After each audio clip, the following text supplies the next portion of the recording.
Assalamualaikum warahmatullahi wabarakatuh. Yang terhormat kepada Bapak Hartono selaku pengapu dosen mata kuliah Bahasa Indonesia. Di sini saya Anggun Alifa Setiawan, NIM 202101050005. Saya akan mempresentasikan tentang karya tulis ilmiah peningkatan kreativitas anak usia dini melalui cerita bergambar. Baik, saya akan menjelaskan tentang memahami pengertian kreativitas. Pengertian kreativitas adalah kemampuan untuk menciptakan sesuatu yang baru, baik yang benar merupakan hal yang baru, atau sesuatu ide baru yang diperoleh dengan cara menghubungkan beberapa hal yang sudah ada dan menjadikan suatu hal baru. Selain itu, kreativitas adalah hal-hal yang membuat kita jadi takjub dengan hal-hal baru, karena kreativitas bisa mewujudkan ide-ide cemerlang kita. Secara ilmiah, perkembangan anak berbeda pada baik dalam bakat, minat, kreativitas, kematangan emosi, kepribadian, keadaan jasmani, dan sosialnya. Selain itu, setiap anak memiliki kemampuan tak terbatas dalam belajar yang telah ada dalam dirinya untuk mendapat berpikir kreatif dan produktif. Anak akan beraktivitas sesuai dengan minat dan potensi yang dimiliki dirinya. Mengembangkan kreativitas, anak harus diberikan stimulasi dari mulai usia dini, sehingga anak akan terasa untuk berpikir kreatif dan kemungkinan manusia menjadi berkualitas dalam hidupnya. Yang kedua, bagaimana mengembangkan cerita itu? Oke. Bunda, mengembangkan kreativitas anak usia dini adalah salah satu hal yang penting diperhatikan untuk mengoptimalkan kecerdasan dan tumbuh kembang si buah hati di mana masa persekolah.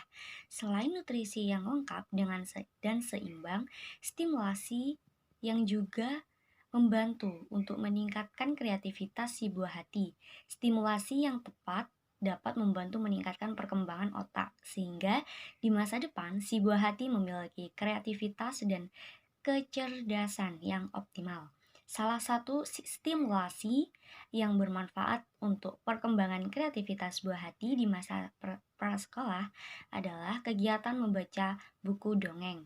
Menurut sebuah penelitian yang dilakukan oleh American Academy of Pediatricians, membaca memberikan efek yang positif pada perkembangan otak anak.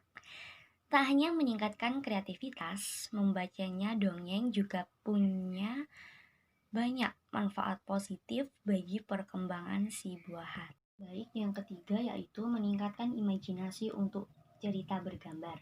Salah satu cara untuk meningkatkan imajinasi yaitu dengan membaca dongeng.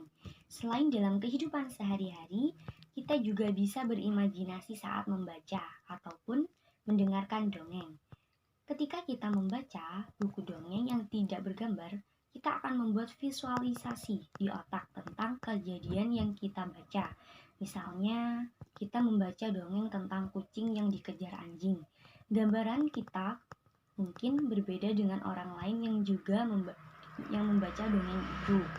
Imajinasi juga bisa meningkatkan jika sering membaca atau mendengarkan dongeng, terutama dongeng fantasi. Ini karena dongeng membantu kita membayangkan apapun yang mungkin tidak ditemukan dalam kehidupan kita sehari-hari.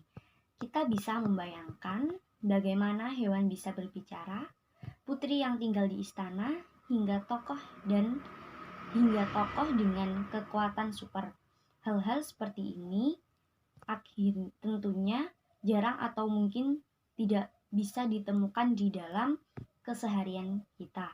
Akibatnya, otak akan membayangkan hal-hal yang belum pernah kita lihat tapi sesuai dengan kreativitas kita masing-masing. Semakin sering kita membayangkan hal-hal sekreatif, mungkin semakin daya imajinasi kita berkembang dengan baik. Baik, yang terakhir yaitu kesimpulannya. Pembelajaran bercerita melalui buku cerita bergambar dapat meningkatkan prosentase kreativitas dari sebelum tindakan sampai dengan siklus kedua, yakni sebelum tindakan kreativitas, anak sebesar 13,33% atau 4 anak meningkatkan kreativitas. Siklus 1 menciptakan 46,67% atau 14 anak dan meningkatkan kreativitas. Pada siklus 2 menciptakan 80,00% atau 24 anak. Oleh karena itu, buku cerita bergambar merupakan media yang efektif untuk meningkatkan kreativitas pada anak usia dini.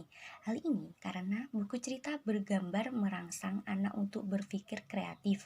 Perhatikan anak terhadap proses pembelajaran makin panjang dan mampu mengorganisasikan kemampuan atau melatih kepercayaan diri pada anak. Merangsang imajinasi anak, menambah perpendaharaan kata sehingga menghasilkan cerita yang original. Baik, terima kasih, itu saja yang bisa saya sampaikan, kurang lebihnya mohon maaf. Wassalamualaikum warahmatullahi wabarakatuh.